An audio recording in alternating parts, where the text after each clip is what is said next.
Hello， 大家好，我是阿鹏。今天我们来分享一个清汤面非常简单又好吃的做法。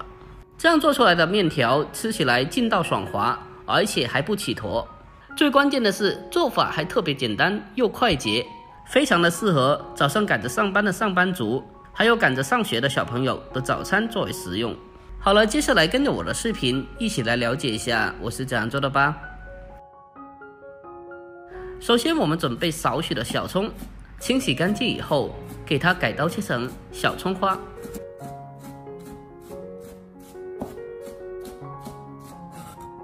将葱花切好以后，先给它装在盘中备用。紧接着再准备一根香菜，清洗干净以后将头部给它去掉不要，然后再改刀切成小段。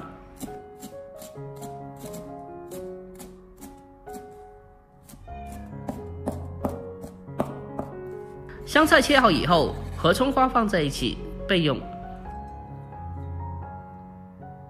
接下来我们再准备少许的紫菜，将紫菜给它撕成小片放在碗中。在做面条的时候添加少许的紫菜进去，可以增加面汤的鲜味，让面汤喝起来也更加的鲜美。如果家里面有条件的话，也可以再增加少许的虾皮提鲜。紧接着再把切好的葱花还有香菜给它放进来，下面给面汤调个味道，添加半勺的生抽酱油，还有半勺的香醋，然后再少来一点点的食盐，还有一点点的鸡精，胡椒粉少许，最后再往里面添加少许的小磨香油增香，然后先放开旁备用。好了，接下来我们开始正式的制作。把锅烧热以后，再往里面添加少许的油，然后再打入一个新鲜的母鸡蛋，开小火给它慢慢的煎，大概煎了差不多1分钟之后，再轻轻的给它转动铁锅，让鸡蛋的底部可以均匀的受热。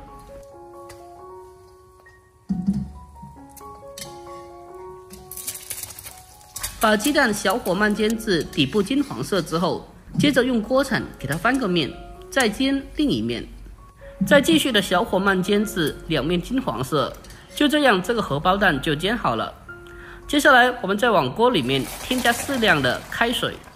我们在煮面条的时候，煮面的汤要稍微的多一点，这样煮出来的面条才不发面也不起坨，吃起来也更加的劲道。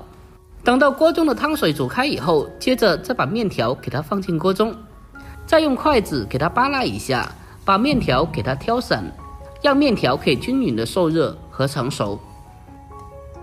要想煮出来的面条吃起来劲道爽滑，而且还不夹生，那么在煮面的时候也是有小技巧的。俗话说3开的饺子2开的面，那么我们在煮面条的时候，将面汤煮至大开的时候，一定要再往里面再添加适量的冷水进去，让面汤再重新的烧开一次。经过这样的处理过后，让面条不容易夹生，更加容易煮熟，而且煮出来的面条更加的劲道。当我们将面汤第2遍重新烧开以后，再煮个半分钟左右，面条就基本成熟了。接下来我们用勺子打出适量的面汤，装在面碗里面。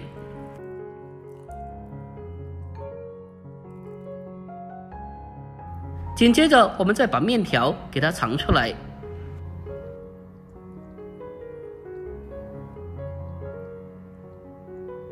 最后再把煎好的鸡蛋给它放在面上。如果家里有条件的话，我们也可以再添加少许的黄金豆或者是花生米什么的。接下来我们就可以美美的开吃了。就这样，这道非常简单又好吃的清汤面条就已经制作完成啦。这样做出来的面条吃起来劲道爽滑，而且不发面不起坨，吃起来特别的好吃。最主要的是里面有面条，有鸡蛋，有虾皮，还有各种的蔬菜，吃起来也是非常的有营养的，而且做起来也非常的简单又快捷。不管是作为早餐还是宵夜，或者是平常的主食，都是非常不错的。现在冬天的早上特别的冷，最烦躁的就是每天要早起来做早餐了。但是你要是学会了这个清汤面条，几分钟就可以搞定早餐了。喜欢的一定要收藏起来，改天试做一下。好了，今天视频就到这里，喜欢的记得点赞、关注、留言并转发哦。我们下个视频再见吧，拜拜。